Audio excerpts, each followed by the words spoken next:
Hello दोस्तों, स्वागत है आप सभी का हमारे इस नए वीडियो में। तो कैसे हैं आप सब? उम्मीद है बहुत अच्छे होंगे। तो दोस्तों आज हम लोग इस वीडियो में करने वाले हैं बीपीएससी टीआरई 3 और टीआरई 4 के लिए केमिस्ट्री के टॉप 30 क्वेश्चंस। तो दोस्तों सारे क्वेश्चंस इम्पोर्टेंट और सिलेक्टेड लिए गए हैं जो कि आपके परीक्षा में आने की इनकी प्रबल संभावना है। तो दोस्तों इससे पहले आप लोग चैनल पर अगर नए हैं तो चैनल को सब्सक्राइब कर लीजिए और बेल आइकन को भी प्रेस कर लीजिए, जिससे कि किसी भी वीडियो की नोटिफिकेशन आपको सबसे पहले मिल सके और कोई भी वीडियो आपसे मिस ना हो सके। तो दोस्तों स्टार्ट करते हैं पहले क्वेश्चन के साथ। तो दोस्तों इसमें कह रहा है आपसे, किसी ठोस पदार्थ का सीधे वाष्प में परिवर्तन क्या कहलाता है? तो दोस्तों इस प्रक्रिया को क्या कहते हैं? तो ऑप्शन ए है वाष्पन, बी है संघनन, सी है ऊर्ध्वपातन, एक से अधिक या कोई नहीं। तो दोस्तों जब भी कोई ठोस पदार्थ सीधे गैस या वाष्प में परिवर्तित हो जाता है तो इस प्रक्रिया को क्या कहते हैं? तो दोस्तों कौन सा ऑप्शन आपका करेक्ट आंसर हो जाएगा? तो करेक्ट आंसर है आपका ऑप्शन नंबर सी, यानी कि इस प्रक्रिया को दोस्तों ऊर्ध्वपातन कहते हैं या दोस्तों सब्लिमेशन कहते हैं। बढ़ते हैं दोस्तों नेक्स्ट क्वेश्चन की तरफ। तो इसमें कह रहा है आपसे, वाष्पन की प्रक्रिया से क्या उत्पन्न होता है? तो दोस्तों वाष्पन की प्रक्रिया से क्या उत्पन्न होता है? ऑप्शन है गर्मी, बी है ठंडक, सी है तापमान में वृद्धि, एक से अधिक या कोई नहीं। तो दोस्तों इनमें से क्या उत्पन्न होता है वाष्पन की क्रिया से? तो दोस्तों आपका करेक्ट आंसर हो जाएगा ऑप्शन नंबर बी, यानी कि जब वाष्पन की क्रिया होती है तब ठंडक उत्पन्न होती है। तो दोस्तों option number B correct answer हो जाएगा। अगला क्वेश्चन है दोस्तों, इसमें कह रहा है, वायु का दाब घटने से द्रव के क्वथनांक पर क्या प्रभाव पड़ता है? तो दोस्तों जब वायु का दाब घटता है तो द्रव के क्वथनांक पर क्या प्रभाव पड़ता है? आपको बताना है दोस्तों करेक्ट आंसर। तो दोस्तों करेक्ट आंसर क्या हो जाएगा? ऑप्शन ए है बढ़ता है, बी है घटता है और सी है दोस्तों स्थिर रहता है। तो दोस्तों क्या हो जाएगा करेक्ट आंसर? तो करेक्ट आंसर है दोस्तों आपका ऑप्शन नंबर बी, यानी कि घटता है। तो दोस्तों वायु का दाब घटने से द्रव के क्वथनांक पर क्या प्रभाव पड़ता है? तो राइट आंसर हो जाएगा घटता है द्रव का क्वथनांक। अगला है दोस्तों, इसमें कह रहा है, गैस का द्रव्य में परिवर्तन होना क्या कहलाता है? तो दोस्तों जब कोई गैस द्रव्य में परिवर्तित होती है तो उसका उस क्रिया को क्या कहते हैं? तो दोस्तों द्रव्य नहीं होगा, यहाँ होगा द्रव। दोस्तों द्रव्य अलग होता है, यहाँ पर होगा द्रव। तो दोस्तों ऑप्शन ए है गैसीयकरण, बी है संघनन, सी है जमना, एक से अधिक या कोई नहीं। तो दोस्तों क्वेश्चन नंबर 4 का राइट आंसर क्या हो जाएगा? तो दोस्तों 4 का जो राइट आंसर है ये आपका हो जाएगा दोस्तों, जब भी कोई गैस है ये आपकी द्रव में परिवर्तित होती है तो इस प्रक्रिया को कहते हैं संघनन। तो दोस्तों ऑप्शन नंबर बी आपका करेक्ट आंसर हो जाएगा क्वेश्चन नंबर 4 का। अगला प्रश्न है दोस्तों क्वेश्चन नंबर 5। वह कह रहा है दोस्तों, वह ताप जिस पर ठोस द्रव में परिवर्तित हो जाता है क्या कहलाता है? तो दोस्तों ऑप्शन ए है द्रवणांक, बी है क्वथनांक, सी है क्रांतिक ताप, एक से अधिक या कोई नहीं। तो दोस्तों क्वेश्चन नंबर 5 का करेक्ट आंसर क्या हो जाएगा? तो करेक्ट आंसर है ऑप्शन नंबर ए। तो दोस्तों इस प्रक्रिया को द्रवणांक कहते हैं। अगला प्रश्न है दोस्तों, इससे पहले दोस्तों अगर आपको वीडियो पसंद आ रहा है तो आप लोग वीडियो को लाइक और शेयर भी कर दीजिए। इसमें कह रहा है आपसे, पदार्थ के कणों को एक साथ बांधकर रखने वाले बल को क्या कहते हैं? तो दोस्तों वह बल कौन सा है जो पदार्थ के कणों को एक साथ बांधकर रखता है? ऑप्शन है अंतरा अणुक स्थान, बी है बंधन, सी है अंतरा अणुक बल, एक से अधिक या कोई नहीं। तो करेक्ट आंसर क्या हो जाएगा क्वेश्चन नंबर 6 का? तो करेक्ट आंसर है ऑप्शन नंबर सी। तो दोस्तों इसे कहते हैं अंतरा अणुक बल। अगला है दोस्तों, इसमें कह रहा है आपसे क्वेश्चन नंबर 7 में, वह प्रक्रिया जिसमें इत्र की गंध वायु में चारों तरफ फैल जाती है क्या कहलाती है? तो दोस्तों जो इत्र की गंध होती है ये वायु में चारों तरफ किस प्रक्रिया के कारण फैलती है? ऑप्शन ए है बाष्पन, बी है विसरण, सी है संघनन, एक से अधिक या कोई नहीं। तो करेक्ट आंसर हो जाएगा दोस्तों ऑप्शन नंबर बी, यानी कि विसरण के द्वारा इत्र की गंध वायु में चारों तरफ फैल जाती है। अगला है दोस्तों, इसमें कह रहा है बर्फ का एक टुकड़ा जल की सतह पर क्यों तैरता रहता है? तो दोस्तों इसका क्या कारण है कि बर्फ का कोई टुकड़ा जल की सतह पर तैरता रहता है? ऑप्शन देख लेते हैं। कह रहा है ए में बर्फ और जल का घनत्व समान होता है, बी है बर्फ जल से हल्की होती है, सी है बर्फ का घनत्व जल से अधिक होता है, एक से अधिक या कोई नहीं। तो दोस्तों क्वेश्चन नंबर 8 का करेक्ट आंसर क्या हो जाएगा? तो करेक्ट आंसर है दोस्तों ऑप्शन नंबर बी, यानी कि जो बर्फ होती है ये जल से हल्की होती है, इसलिए पानी की सतह पर तैरती रहती है। अगला प्रश्न है दोस्तों, इसमें कह रहा है गर्म करने पर गैस के आयतन पर क्या प्रभाव पड़ता है? तो दोस्तों जब गैस को गर्म किया जाता है तो इसके आयतन पर क्या प्रभाव पड़ता है? तो ऑप्शन है बढ़ता है, घटता है, अपरिवर्तित रहता है, एक से अधिक या कोई नहीं। तो दोस्तों क्वेश्चन नंबर 9 का राइट आंसर क्या हो जाएगा? तो राइट आंसर है ऑप्शन नंबर ए। तो दोस्तों जब भी किसी गैस को गर्म किया जाता है तो उसका आयतन बढ़ जाता है। अगला प्रश्न है दोस्तों, इसमें कह रहा है निम्नलिखित में से कौन सा एक तत्व है? तो दोस्तों दिए गए ऑप्शन में से आपको बताना है कि कौन सा एक तत्व है। ऑप्शन ए है पीतल, बी है स्टेनलेस स्टील, सी है आर्सेनिक, एक से अधिक या कोई नहीं। तो दोस्तों इनमें से कौन सा तत्व है? तो करेक्ट आंसर हो जाएगा क्वेश्चन नंबर 10 का ऑप्शन नंबर सी, यानी कि जो आर्सेनिक है ये आपका तत्व है। आगे बढ़ते हैं दोस्तों, इसमें कह रहा है निम्नलिखित में से कौन धातु है? तो दोस्तों धातु कौन सी है?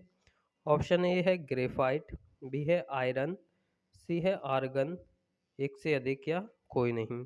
तो दोस्तों इनमें से आपकी धातु कौन सी हो जाएगी? तो करेक्ट आंसर हो जाएगा दोस्तों ऑप्शन नंबर बी, यानी कि दोस्तों जो आयरन है ये आपका धातु के अंतर्गत आता है, यानी कि एक धातु है। अगला प्रश्न है दोस्तों, निम्नलिखित में से कौन सा एक भौतिक परिवर्तन है? तो दोस्तों भौतिक परिवर्तन कौन सा है इनमें से? तो दोस्तों ऑप्शन देख लेते हैं। लोहे में जंग लगना, बी है मोमबत्ती का जलना, सी है जल का जमना, डी है एक से अधिक या कोई नहीं। तो दोस्तों इनमें से आपको बताना है कि कौन सा परिवर्तन भौतिक परिवर्तन है। तो करेक्ट ऑप्शन हो जाएगा ऑप्शन नंबर सी, यानी कि जल का जो जमना है ये भौतिक परिवर्तन के अंतर्गत आता है, क्योंकि दोस्तों जब जल से बर्फ बन जाती है तो बर्फ से जल भी बन सकता है, यानी कि यह अपनी पुनः अवस्था में आ सकता है उसी अवस्था में जिसमें था।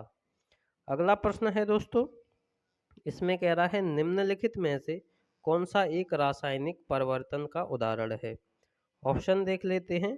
जल का उबलना, बी है नमक का पानी में घुलना, सी है कोयले का जलना, एक से अधिक या कोई नहीं।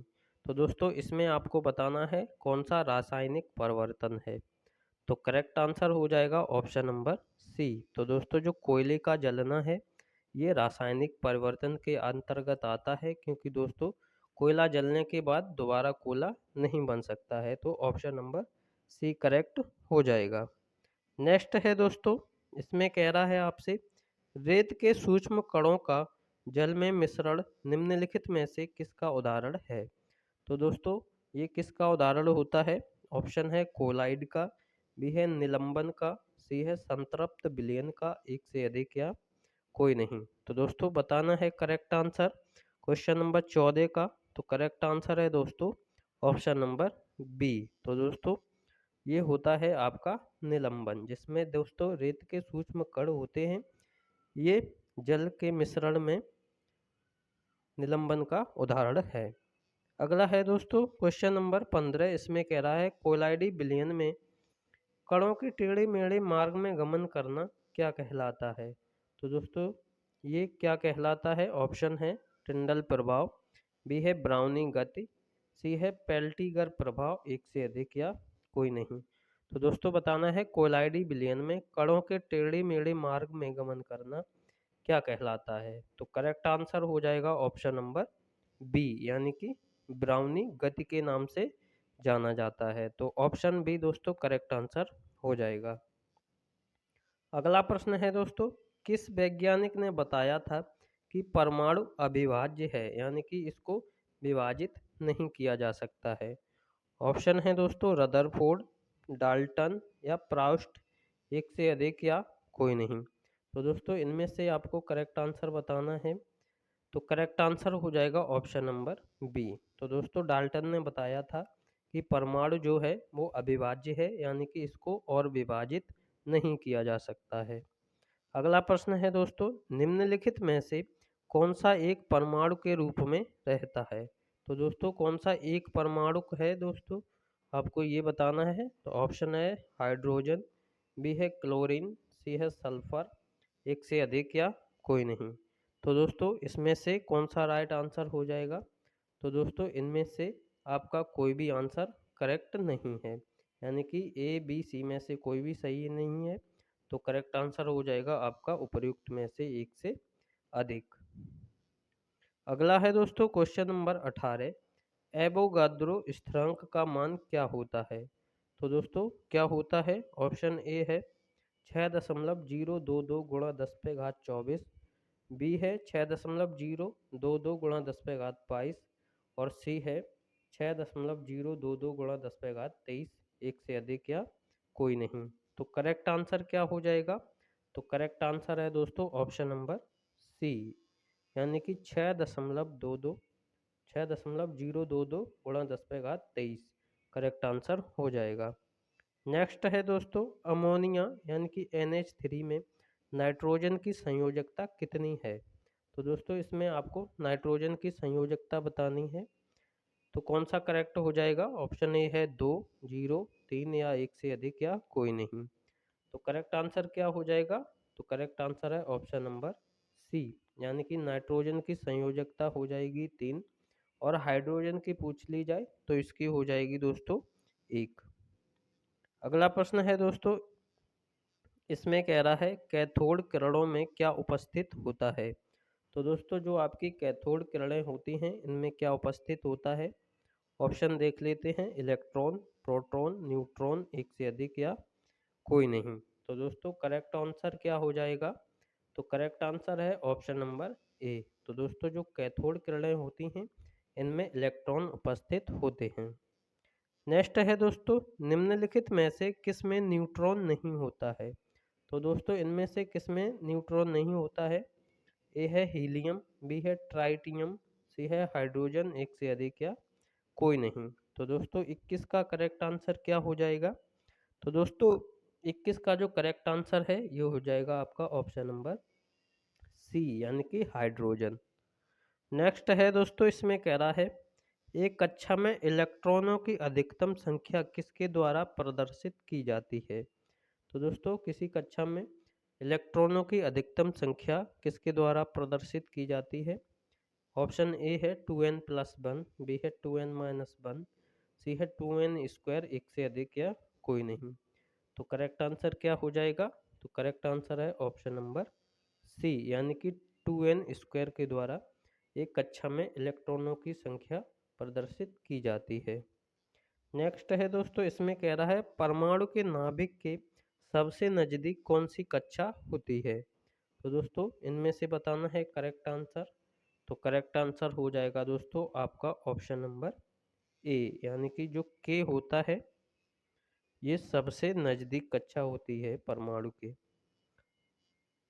नेक्स्ट है निम्नलिखित तत्वों में से किसका इलेक्ट्रॉनिक विन्यास 284 होता है? तो दोस्तों इनमें से कौन सा तत्व है जिसका इलेक्ट्रॉनिक विन्यास 2,8,4 होता है? ऑप्शन है सोडियम, सिलिकॉन, सल्फर, एक से अधिक या कोई नहीं। तो करेक्ट आंसर हो जाएगा ऑप्शन नंबर बी। तो दोस्तों सिलिकॉन का जो इलेक्ट्रॉनिक विन्यास होता है ये होता है आपका दोस्तों 2,8,4। अगला प्रश्न है दोस्तों, इसमें कह रहा है आपसे निम्नलिखित में से कौन एक अक्रिय गैस है। तो दोस्तों इनमें से एक अक्रिय गैस के अंतर्गत कौन सा आता है। ऑप्शन है नाइट्रोजन, जीनॉन, क्लोरीन, एक से अधिक या कोई नहीं। तो करेक्ट आंसर हो जाएगा दोस्तों आपका ऑप्शन नंबर बी, यानी कि जीनॉन आपका करेक्ट आंसर हो जाएगा। अगला है दोस्तों, इसमें कह रहा है निम्नलिखित में से कौन सा नवीकरणीय प्राकृतिक ऊर्जा संसाधन है। तो दोस्तों इनमें से कौन सा है जो नवीकरणीय प्राकृतिक ऊर्जा संसाधन है। ऑप्शन ए है पेट्रोलियम, बी है वायु, एक से अधिक, प्राकृतिक गैस एक से अधिक या कोई नहीं। तो करेक्ट आंसर क्या होगा। करेक्ट आंसर है दोस्तों ऑप्शन नंबर बी। तो दोस्तों जो वायु है ये आपका नवीकरणीय प्राकृतिक ऊर्जा संसाधन के अंतर्गत आता है। अगला प्रश्न है दोस्तों, समुद्र में कौन सा लवण सर्वाधिक मात्रा में पाया जाता है। ऑप्शन है कैल्शियम क्लोराइड, बी है कैल्शियम फ्लोराइड, सी है सोडियम क्लोराइड, एक से अधिक या कोई नहीं। तो करेक्ट आंसर हो जाएगा दोस्तों ऑप्शन नंबर सी, यानी कि सोडियम क्लोराइड। अगला प्रश्न है, इसमें कह रहा है किस गैस के प्रभाव से ताजमहल को खतरा है। तो दोस्तों ताजमहल को किस गैस के प्रभाव से खतरा है। क्लोरीन, सल्फर डाइऑक्साइड, ऑक्सीजन, एक से अधिक या कोई नहीं। तो दोस्तों इनमें से करेक्ट आंसर क्या हो जाएगा। तो करेक्ट आंसर है ऑप्शन नंबर बी। तो दोस्तों सल्फर डाइऑक्साइड के कारण ताजमहल को खतरा है। नेक्स्ट है दोस्तों, इसमें कह रहा है किस गैस के कारण अम्ल वर्षा होती है। तो दोस्तों ऑप्शन देख लेते हैं, नाइट्रोजन के ऑक्साइड के कारण, बी है सल्फर के ऑक्साइड के कारण, सी है ए व बी दोनों के कारण, एक से अधिक या कोई नहीं। तो दोस्तों इनमें से कौन सी गैस है जिसके द्वारा अम्ल वर्षा होती है। तो करेक्ट आंसर हो जाएगा आपका ऑप्शन नंबर सी, यानी कि ए व बी दोनों के द्वारा, यानी कि नाइट्रोजन के ऑक्साइड और सल्फर के ऑक्साइड के कारण अम्ल वर्षा होती है। नेक्स्ट है दोस्तों, इसमें कह रहा है वायु द्वारा मिट्टी की ऊपरी सतह को हटाया जाना क्या कहलाता है। तो दोस्तों जब वायु द्वारा मिट्टी की ऊपरी सतह को हटाया जाता है तो इस घटना को क्या कहते हैं। ऑप्शन ए है विघटन, बी है अपरदन, सी है वायु क्षरण, एक से अधिक या कोई नहीं। तो दोस्तों करेक्ट आंसर हो जाएगा इसका ऑप्शन नंबर बी। तो दोस्तों इस घटना को कहते हैं अपरदन। तो दोस्तों उम्मीद करते हैं आपको वीडियो पसंद आया होगा। तो दोस्तों अगर आपको वीडियो पसंद आया है तो आप लोग वीडियो को लाइक शेयर कीजिए, चैनल को सब्सक्राइब कीजिए, क्योंकि इसी तरीके के वीडियो आपको इस चैनल पर मिलते रहते हैं। तो दोस्तों वीडियो को देखने के लिए आप सभी का बहुत बहुत धन्यवाद।